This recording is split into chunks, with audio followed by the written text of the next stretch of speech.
At 95 years old, Robert Wagner sits in a quiet room filled with memories that refuse to fade. The sunlight pours gently through the wide windows overlooking the Pacific coastline, the same ocean whose waves once carried laughter, dreams, and warm summer nights. Now, those waves carry something much heavier: questions, echoes, and the soundless weight of time. His hands rest lightly on the arms of his chair, aged and trembling, not just from the years behind him, but from the burden he has spent a lifetime trying to understand. For so long he remained silent, letting the world form its own conclusions, accepting the role that strangers cast him into, without ever truly defending the heart that was breaking inside him. He exhales slowly, staring into the distant horizon where the sun begins its descent, turning the sky into gold and ashes. He has watched this sunset thousands of times, but today feels different. Today, he knows that life has more past than future. Time has stripped away the illusions that once mattered: fame, pride, reputation, strength, and left only the raw truth of a man who has lived with an unthinkable wound. For decades, he spoke carefully, cautiously, knowing that every word he uttered could be twisted, reshaped, or weaponized. But when the end of life begins to whisper, fear loses its grip, and silence becomes impossible to bear any longer. He looks across the room to the interviewer sitting quietly, waiting, understanding that what might come next is not a performance, not a publicity moment, but the release of a lifetime of sorrow that has lived beneath Robert's ribs like a ghost refusing to be exorcised. His voice begins barely above a whisper, fragile and cracked, carrying tremors of emotion. "I don't know how many more sunsets I will see," he says slowly, "but before I leave this world, I need to say something I have never been able to say completely, something I have carried alone for more than 40 years. His eyes lower, gathering strength for words that feel heavier than stone. When he lifts his gaze again, it is wet with emotion, the fight within him, visible and vulnerable. "I want to speak about that night," he continues. "The night that changed everything. The night that took the woman I loved more than anything in this world." For a brief moment he closes his eyes, as if protecting himself from the storm of memory rushing back. And when he opens them again, he begins to tell the story from the beginning, quietly, carefully, deliberately, like a man peeling back the layers of an old wound. That night in November of 1981 had begun like countless others in their lives, with laughter and conversation among close friends aboard the yacht Splendor anchored off Catalina Island. It was supposed to be a peaceful escape, a break from the scrutiny of Hollywood and the constant demands of fame. Robert remembers the warmth of Natalie's smile earlier that evening, the sparkle in her eyes when she talked about their daughters, the sound of her laughter mixing with the gentle rocking of the boat. They had weathered storms before: arguments, misunderstandings, jealousy, professional stress, but they always found their way back to each other. They were imperfect, passionate souls who loved intensely, and sometimes collided just as intensely. "We'd been drinking," he admits softly, not to excuse anything, but simply to recount the truth as he remembers it. "Emotions were high, words were said. People who love deeply can sometimes say things they don't mean. We had disagreements before, but we always worked through them. That night was no different, at least that's what I thought." He stares down at his hands, fingers twisting slowly. He looks like a man still trying to understand how life shifted so suddenly, so inexplicably, from ordinary tension to irreversible tragedy. "Natalie stepped away to get some space," he says. "She always did that when emotions ran high. She needed a moment to breathe, to let things settle. I thought she went to the deck. She loved the sound of the ocean at night. She said it helped her think." He pauses, his voice trembling as if the words scrape against the deepest part of him. "But when I went to find her, she wasn't there." The room holds its breath with him. He remembers the instant he felt something seize inside his chest, like the world had suddenly tilted beneath him. He remembers calling her name again and again, at first with urgency, then with panic. He remembers running across the deck, searching everywhere, fear clawing at his throat. He remembers the moment he realized The small dinghy tied to the back of the yacht was missing, swinging and banging violently against the hull in the rough water, as if the ocean itself was shouting a warning that none of them heard in time. He remembers calling the coast guard. He remembers the frantic searchlights, scanning the dark water, the sound of engines, the shouts of rescuers cutting through the night. He remembers waiting frozen, breathless, helpless, watching strangers search for the woman who was the center of his world. Then, he remembers the radio crackling with the voice he wishes he could forget. "She's been found." Those words hit him harder than any physical blow ever could. He felt his knees give beneath him, the world blur around him, the air leave his lungs. That moment carved a canyon inside him that has never closed. He learned that night that grief is not loud, it is silent, crushing, endless. It follows a person like a shadow that can't be outrun. It becomes part of the blood, part of the bones, part of the breath. "I lost the love of my life that night," he whispers, "and I lost a part of myself with her." The world would soon awaken to headlines. Headlines that multiplied like wildfire. Headlines that grew louder and more vicious with each passing year. People would question, speculate, accuse, and dissect every moment of that night. They would speak as if they were there, as if they understood, as if pain could be measured by strangers reading newspapers and watching televised theories. But they did not see the way Robert collapsed into himself. They did not see the way silence swallowed him. They did not feel the way grief consumed every corner of his existence. "Everyone demanded answers," he says, his voice almost breaking. "But I barely survived the truth myself. I wasn't ready to speak. I wasn't capable." His breathing slows, the weight of memory pressing hard against his chest. "I would give anything to go back to that night," he says. "I would change everything. I would keep her close. I would never let her out of my sight. If I had known that moment was our last." His words falter, suspended like shattered glass in the air. He wipes a tear from his cheek,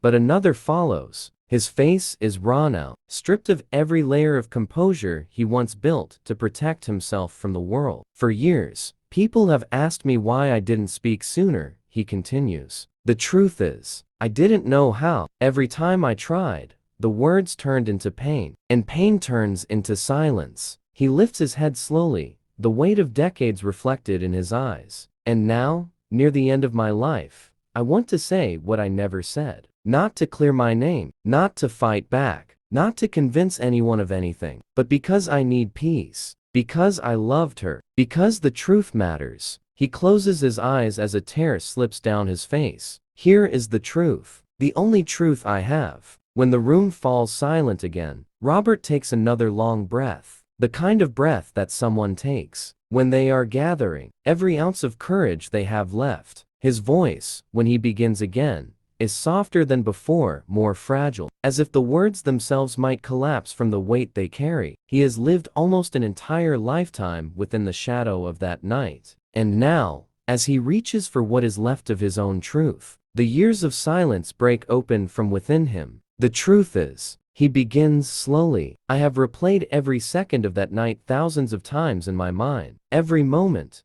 every word, every sound. I have tried to understand what I missed, what I could have done, what I should have done. And none of it ever brings me peace." He pauses, pressing his palm against his chest, as if trying to keep his heart steady. "People think time heals. It doesn't. Time just teaches you how to carry pain without letting it crush you in public. But in private, it never goes away." For a moment, he looks away, toward a wall lined with framed photographs, decades of captured memories. Natalie smiling on film sets. Natalie holding their daughters. Natalie laughing at a beach picnic, her hair blowing wildly in the wind. The image of her frozen in time, forever young, forever radiant, forever unreachable. The ache in his eyes deepens, the grief decades old, yet still trembling with life. "There are people who believe they know what happened that night," he continues. "People who think they've solved some mystery. But the only truth is that the ocean took her. The ocean, the darkness, the cold, and fate. We were careless with emotions that night, but we were never enemies. We were never hateful. We were just flawed humans who loved each other deeply." His fingers curl slightly, shaking with emotion. Do you know what it feels like to wake up every day, knowing you were there when the worst moment of your life happened, and there was nothing you could do to change it? To live with the belief that if you had made one different choice, just one, you might have saved the person you loved most in this world. His voice cracks, and he closes his eyes tightly, trying to contain the tremble. That question has lived with me every day. It has been my first thought every morning, and my last thought every night. There is no punishment the world could give me that is harsher than the one I have carried within myself. He wipes tears from his face, embarrassed for a moment by his vulnerability, but then he lets his hand fall to his lap, accepting the honesty spilling out of him. At 95, there is no longer room for walls. For so many years after her death, he says, I tried to move forward for the sake of our daughters. They lost their mother. They needed their father to be strong. Even though I felt like I was falling apart, I couldn't let them see the pieces of me collapsing. I had to become a shield, and shields don't get to break. He leans back into his chair, exhausted by memory. There were nights when I would sit awake until dawn, replaying everything, trying to scream internally at myself, asking God why, pleading for a different ending. But silence was all I ever got back. Silence and darkness. Slowly, he opens his hands as if releasing something invisible. That is why I stayed quiet for so long. People thought I was hiding something. People thought silence meant guilt. But silence sometimes means survival. Silence sometimes means that speaking might destroy what fragile pieces of you are still holding on. He inhales shakily. I stayed silent because every time I tried to speak, the grief choked me. Every time I tried, the words tasted like blood. I was not ready. I was not strong enough. And I was afraid of the world, afraid of myself, afraid of reliving what I had spent years trying to bury. His shoulders lower as if drained by confession. I know there are people who will never believe me, he says quietly. There are people who have already decided who I am and what they think happened. I have been called things I would never have imagined in my worst nightmares. I have been judged by strangers who never knew the woman I loved, who never knew the life we shared. He lifts his eyes, filled with raw emotion. But my truth is that I loved her with every piece of my heart. I still do. And not a day passes that I don't wish it had been me instead of her. A single tear rolls down his cheek, and he does not wipe it away. People ask me why I never remarried after Natalie, he murmurs. And the truth is simple. I did not have another great love left inside me. She was it. She was the love of my life. And when she died, that part of me died too. He leans forward, his voice trembling. I know some people believe I was responsible. I know some think there was more to that night. But I swear on everything I have ever held sacred in my life, I would never, ever have harmed her. Never. Not in anger, not in weakness, not by accident, not in any way. What happened that night was a tragedy, a terrible, heartbreaking tragedy. But it was not a crime. He swallows hard, his breathing uneven. I understand why questions exist, he says gently. When something horrible happens without clear answers, your mind tries to fill the silence with possibilities. Doubt becomes its own story. But I am asking at the end of my life, not for forgiveness, not for sympathy, not for redemption. I'm asking for understanding. I'm asking people to try, just try, to see me not as a headline or a rumor, but as a man who lost the love of his life and has lived every day since, in the shadow of that loss. His hands fold together tightly, trembling with desperation. If I could speak to Natalie right now, he whispers, voice breaking apart, I would tell her I'm sorry. Sorry for any pain my words caused that night. Sorry for not being there when she needed me most. Sorry for every moment I ever failed her. And I would tell her I have loved her every second since she left. The room grows quiet again, heavy with emotion that feels tangible. You live long enough, he says after a deep breath, and the things you once thought mattered, reputation, success, public opinion, none of them mean anything. Only love matters. Only the people you hold. And the hardest truth of all is that you never know which moment will be your last chance to say what you need to say. He turns his face toward the light of the setting sun, letting the warmth touch his skin like a final blessing. If speaking now brings even a small amount of peace to my heart, Then maybe it is time. His eyelids lower slightly as if he is sinking into memory. I never wanted to fight the world. I never wanted to defend myself against rumors or theories or accusations. Because the real fight has always been inside me, trying to make peace with something I will never understand. The interviewer does not speak. The silence is sacred, not empty. It holds pain, truth, love, and the weight of decades. Finally, Robert's voice returns, weary yet determined. So let me say the words I have carried for 43 years, he whispers. Here is what I know. Here is what I feel. Here is what has been destroying me from the inside out. He closes his eyes, preparing to reveal what he has never spoken aloud. I was there that night, and I failed her. He stops, overwhelmed by the force of his own admission. I failed to protect her, he says, emotion surging. I failed to keep her safe, and I will carry that failure to my last breath. His body trembles under the weight of the sentence. That is my truth. Not a crime, not a secret, a failure, the greatest failure of my life. And then he whispers, almost inaudibly, I love you, Natalie. I always will. A long silence follows, a silence filled with grief, and the ache of a man who has carried a burden too heavy for one lifetime. The interviewer finally speaks, gently. What do you hope people will take from this? Robert opens his eyes slowly, glassy, exhausted, but somehow more at peace than when he began. I hope they remember her as she was, he says softly. Not as a tragedy, not as a mystery, but as a brilliant, beautiful woman who deserved the world. And I hope they understand that love is complicated, imperfect, and fragile, and that sometimes life takes from us more than we can bear. He pauses. And I hope,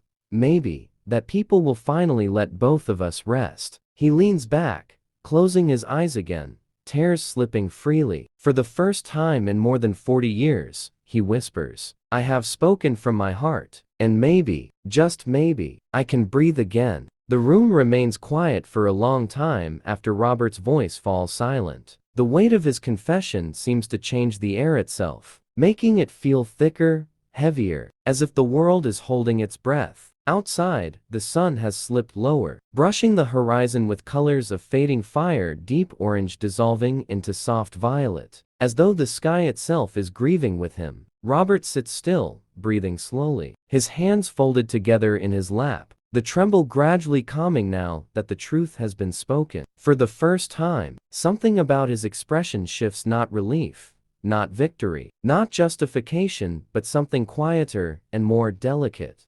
Release. When you carry something inside you for so long, he says after a long pause, barely above a whisper, you start to believe that silence is the only way to survive. But silence becomes a prison, and eventually it begins to eat away at whatever remains of your soul. He looks around the room again, at the photographs on the wall, at the mementos from a life lived under public light and private shadow. His gaze drifts to a black and white photograph of himself and Natalie holding hands at an award ceremony, both glowing with youth, hope, and something timeless in their smiles. He reaches out slowly, fingertips brushing the edge of the frame. I look at us there, he says softly, and I see two people who believe they had forever. You never think the story will end in the middle. You never imagine you will turn a page and suddenly, there are no more pages left. He closes his eyes, and when he speaks again, his voice carries the weight of years of unspoken emotion. 43 years is a long time to ask questions that have no answers.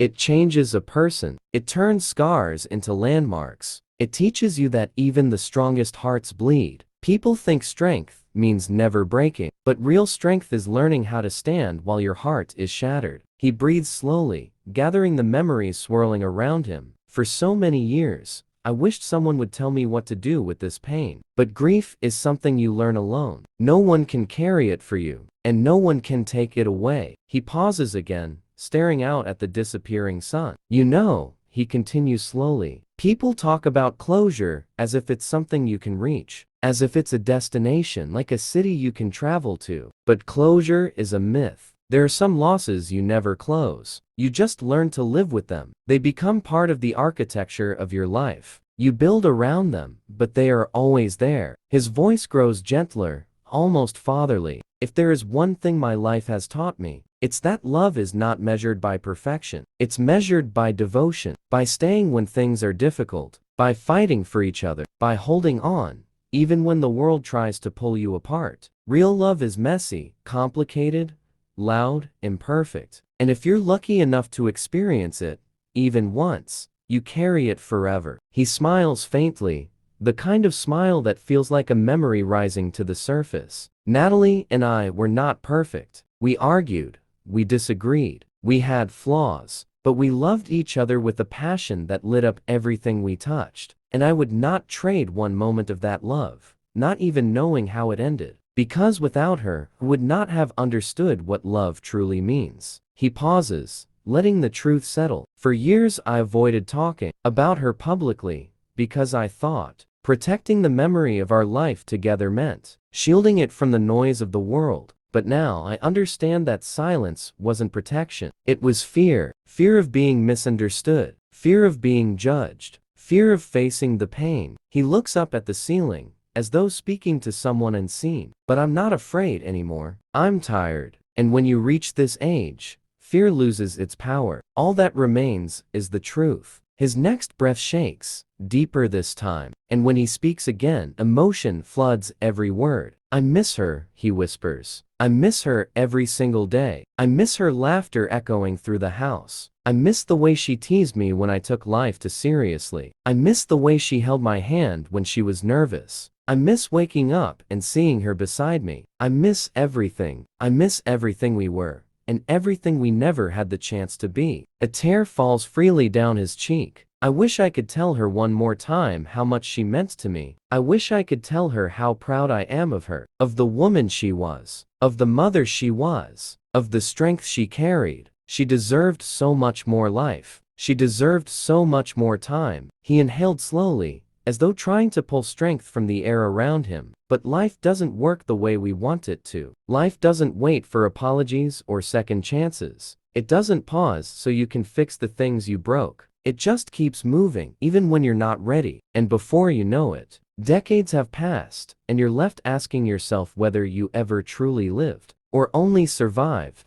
His eyes soften, deep lines etched with reflection. If I have learned anything at 95 years old, it is this. Do not waste your time holding anger. Do not waste your time chasing perfection. Do not waste your time waiting to say what matters. Tell the people you love that you love them. Say it when you don't feel strong enough to say it. Say it when you think they already know. Say it every day, because one day, without warning, the chance will disappear. He sighs, wiping tears with the back of his hand, the motion slow and frail. People ask me what I want my legacy to be. I don't care about fame, or movies, or awards. None of that matters in the end. When they close the book on my life, I hope they say one thing: that I loved deeply, that I loved fiercely, that I loved fully, and that I never stopped loving her. His eyes find the doorway, where a soft shuffle of footsteps appears. His daughter stands there, quietly watching him. She has tears in her eyes, to tears she tries to hide, but can't.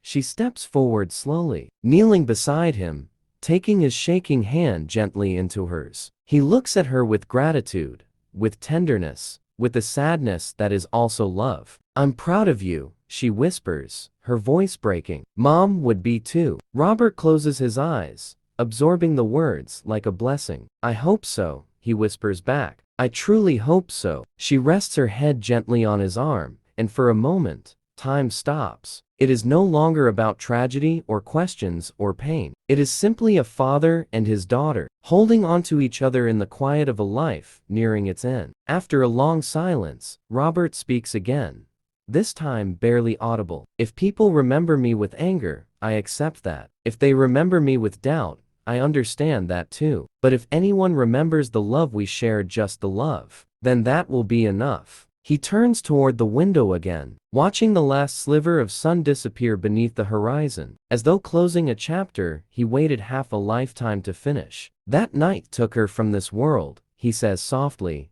But love does not die. Love is the only thing strong enough to survive everything, even time. His daughter squeezes his hand gently, and he smiles with the fragile peace of someone who has finally stopped running from pain. I am ready now, he says quietly, ready to let the ocean rest, ready to let the questions rest, ready to let myself rest. His voice weakens, fading like the light outside. I hope she's waiting for me, he whispers. I hope when I close my eyes for the last time, I see her standing there, smiling the way she used to when she ran toward me. And I hope she forgives me for anything I ever did wrong, and everything I couldn't change. His breath trembles. I am coming home, Natalie. I am finally coming home. The interviewer lowers the camera slowly, recognizing that the moment is no longer a recording, it is something sacred, something final, a chapter closing itself. The room grows silent again, the kind of silence that feels holy, full of love and loss,